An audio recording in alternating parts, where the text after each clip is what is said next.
That's So when I saw this moment, I was just thinking about myself and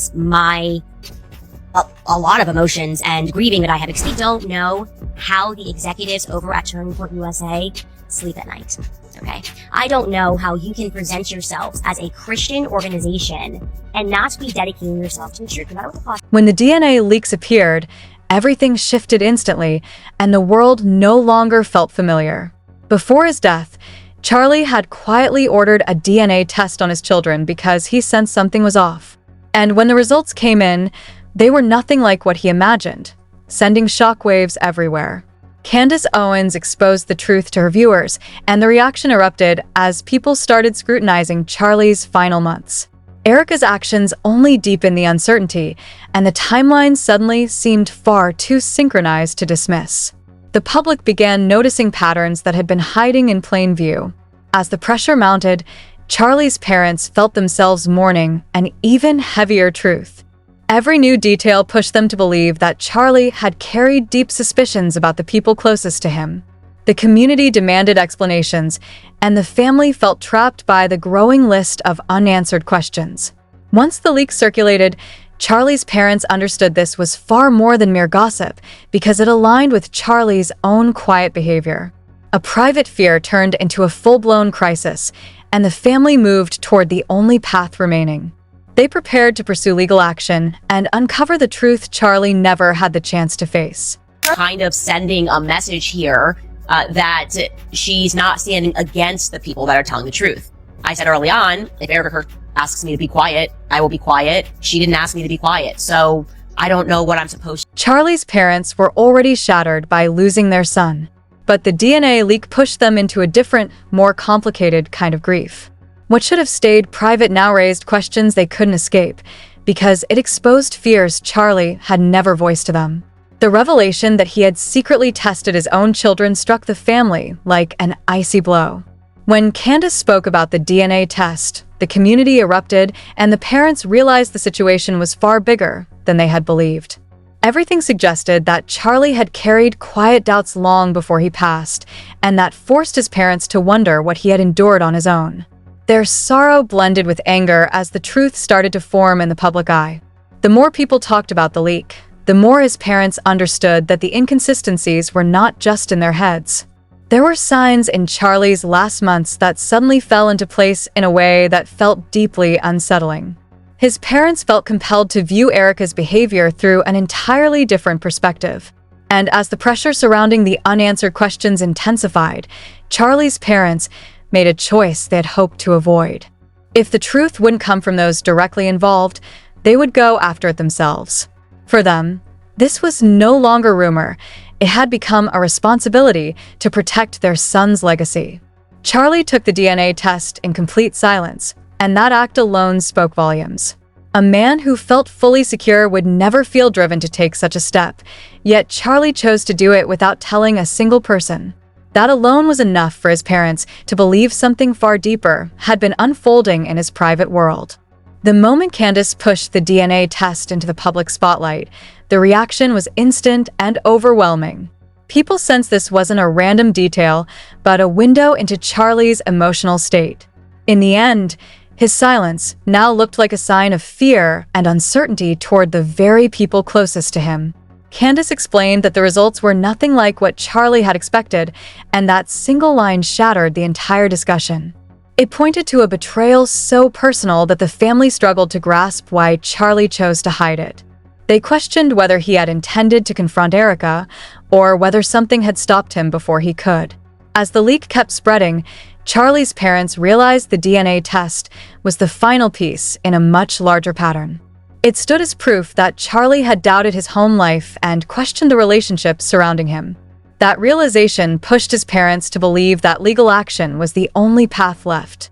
After Charlie's death, Erika displayed a series of moments that unsettled the public and left his parents confused. Her praise of Mikey McCoy and the intense enthusiasm in her voice drew attention because of his connection to the situation.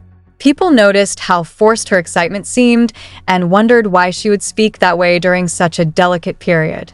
Then came the clip that went viral instantly: Erika embracing J.D. Vance on stage at a tribute event. and the moment spread across the internet within hours. Her remark about seeing similarities between JD and Charlie stunned many because it felt too quick, too emotional, and entirely misplaced.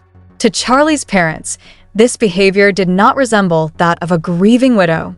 It painted her as someone shifting her attention far too easily while the family was still struggling to breathe. These public gestures made them question what had truly been happening behind closed doors before Charlie ever took that DNA test. And with each new clip and interview, the red flags only grew.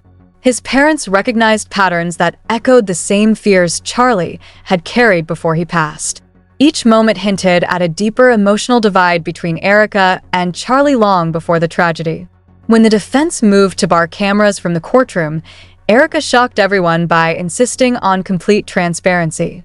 She insisted there was nothing to conceal.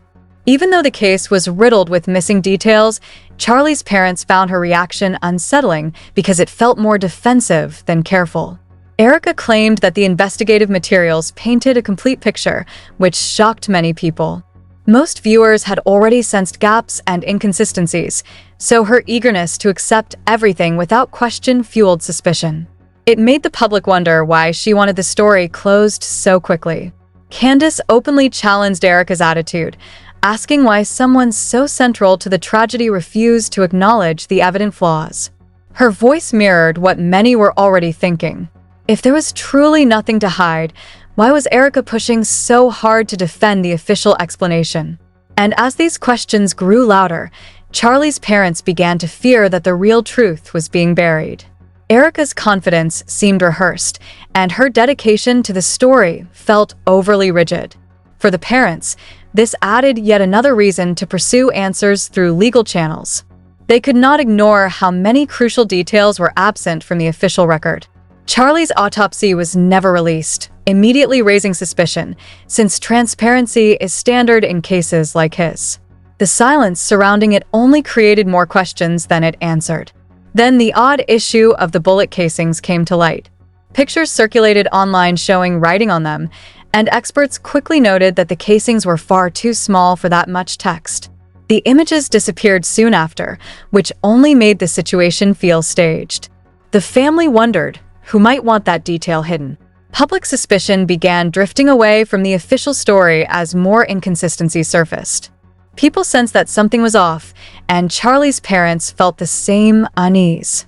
The gaps in the timeline no longer seemed accidental, but deliberate. And as the parents connected the dots, the missing autopsy emerged as the clearest warning sign. If nothing had been wrong, the report would have been released immediately. Its absence pushed the parents to believe that a larger cover-up was unfolding around their son. Members of Charlie's team began sharing accounts that deeply troubled his parents. They described a sharp change in the office atmosphere during the month leading up to the incident. Tension rose, and people behaved in unusual ways that left Charlie uneasy. One volunteer recalled Charlie growing increasingly cautious of those closest to him. He stopped trusting people he once relied on and privately shared feelings of emotional exhaustion. These accounts aligned with the private messages Candace later disclosed. This new information made Charlie's parents realize he had been struggling long before anything became public. His isolation and distrust now appeared to be signs of mounting internal pressure rather than mere paranoia. The behavior of those around him only seemed to reinforce his fears. And together, these accounts painted a deeply tragic picture. Charlie felt surrounded by motives he could not decipher and people he could not fully trust. For his parents, these testimonies confirmed that Charlie's suspicions were genuine and warranted investigation. As the story expanded, accusations involving Tyler Boyer resurfaced. Rumors pointed to inappropriate behavior with young male interns and unexplained ties to child welfare organizations abroad. There were even whispers of embezzlement, casting a shadow over his influence. Multiple sources claimed that everyone within TPUs was aware of BER's actions. They said he operated without fear, seemingly confident in protection from leadership. The most alarming aspect was BER's position. He helped select leadership teams and shaped who held power within TPUSA. If the allegations were true, it suggested that he built his influence through manipulation rather than merit. And that shifted the entire context. Charlie's parents naturally questioned why Erika continued defending figures like him. It made them wonder who she relied on and why she placed trust in such controversial individuals. To them, the pattern seemed intentional, not accidental. Throughout the fallout, Erika consistently chose to stand by the most contentious people surrounding Charlie. Rather than creating distance, she aligned herself with them, leaving both the public and the family perplexed.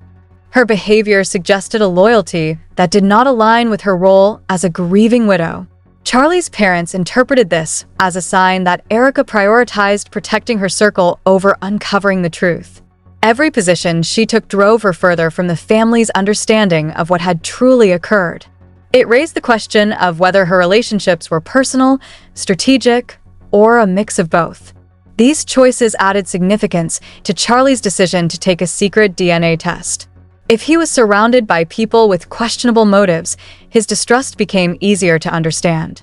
The parents began to view his actions as rational responses to the environment around him. And with each new detail, the family felt increasingly justified in questioning Erika's intentions.